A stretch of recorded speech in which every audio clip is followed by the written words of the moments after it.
రాజ్యాంగం పట్ల నిజమైన విశ్వాసం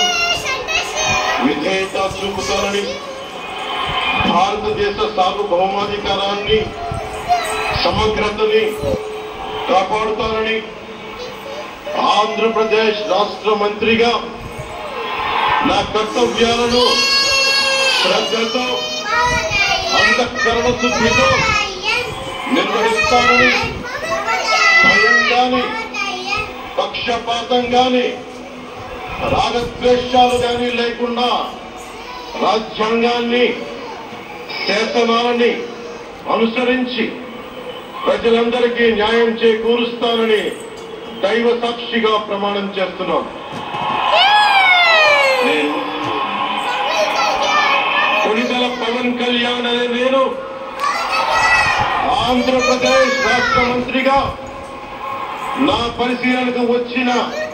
లేదా నాకు తెలియవచ్చిన ఏ విషయాన్ని నా కర్తవ్యాలను సక్రమంగా నిర్వహించేందుకు అవసరమైన మేరకు తప్ప ప్రత్యక్షంగా గాని పరోక్షంగా గాని ఏ వ్యక్తికి లేదా వ్యక్తులకి తెలియపరచనని లేదా వెల్లడించనని దైవ సాక్షిగా ప్రమాణం చేస్తున్నాం.